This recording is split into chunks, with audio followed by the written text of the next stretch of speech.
નમસ્કાર મિત્રો, સ્વાગત છે તમારું ઉમિયા ફૂડ ચેનલ પર। આજે આપણે બનાવીશું નાયલોન સેવ। નાયલોન સેવ બનાવવા માટે મેં અહીં એક બાઉલ બેસન લીધું છે, ચણાનો લોટ આપણે કહીએ છીએ।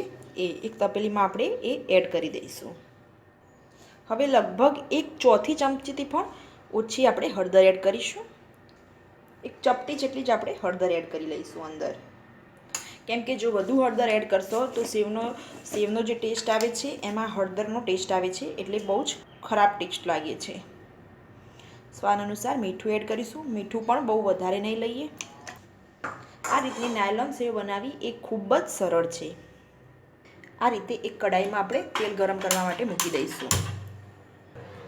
હવે તેલ સહેજ ગરમ થાય એટલે આપણે 1 ચમચી જેટલું તેલ લઈશું અને જે આપણે આ મિશ્રણ તૈયાર કર્યું હતું એમાં 1 ચમચી ઓઇલ રેડી દઈશું। હવે આ મિશ્રણને બરાબર મિક્સ કરી લેવાનું છે। થોડું થોડું પાણી રેડતા જઈશું અને મિશ્રણને ભેગું કરતા જઈશું। લોટની એક પણ કણી રહેવી ન જોઈએ, એના માટે થોડું થોડું જ આપણે પાણી રેડીશું।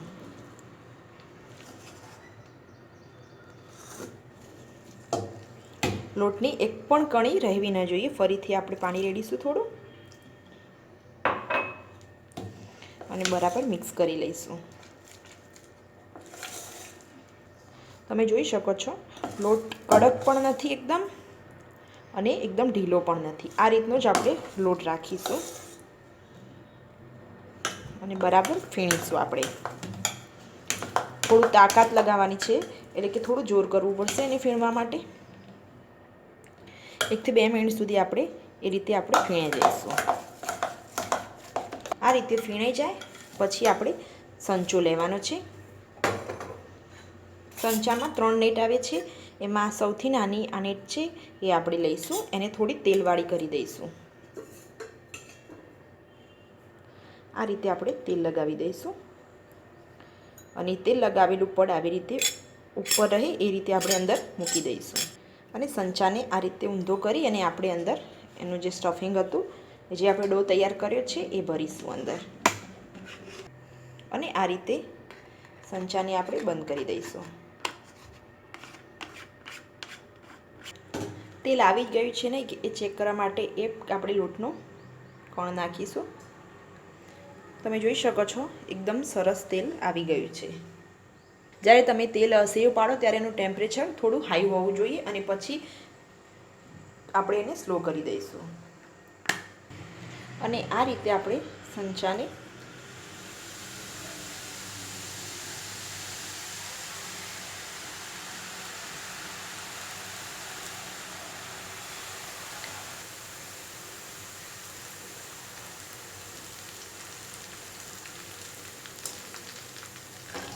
એકદમ સેવ ઝીણી હોવાથી સરસ ફટાફટ ચડી જશે।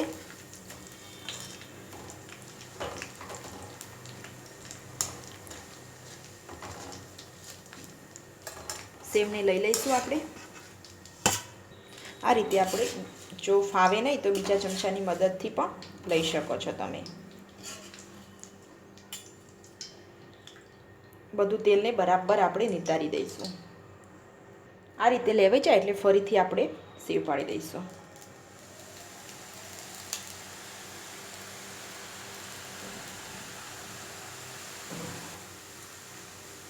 નાયલોન સેવ બનાવવી એકદમ સરળ છે।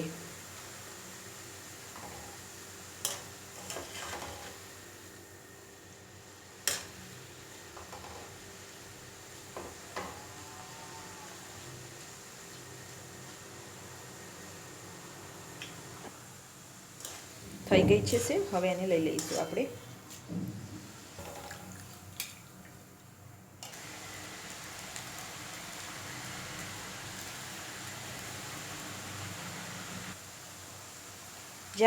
ફરીથી જ્યારે સંચામાં બધો લોટ પતી જાય એટલે પહેલાં આપણે સંચાને આ રીતે એક કવળો આંટો લગાવીશું એન્ટી ક્લોકવાઇઝ અને પછી જ આ ખોલીશું। સાચવી રહીને આપણે ઉલટી કરી દઈશું એને। સેવ ચડી જાય એટલે આપણે લઈ લઈશું એને। આ રીતે જ આપણે બધી જ સેવ પાડી દઈશું। સેવમાં જ્યારે ઉભરા આવતા બંધ થાય ત્યારે આપણે સેવ ચડી ગઈ એમ માનવાનું છે. ધીમે ધીમે એ ઉભરા એકદમ બેસી જશે. એ આ બબલ દેખાય છે બધા બેસી જશે. તમે જોઈ શકો છો એ ધીમે ધીમે બધા જ બબલ બેસી ગયા છે.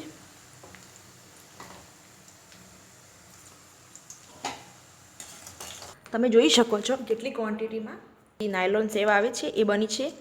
અને તમે જોશો તો આ રીતે એકદમ સરસ ક્રિસ્પી પણ બની છે. અને તમે જુઓ છો મારા હાથમાં એક સામાન્ય જ તેલ લાગ્યું છે. જો તમને મારી આ સેવ બનાવવાની રેસીપી પસંદ આવી હોય તો મારા વિડીયોને લાઇક કરો, શેર કરો અને મારી ચેનલને સબસ્ક્રાઈબ કરવાનું ભૂલતા નહીં. ધન્યવાદ.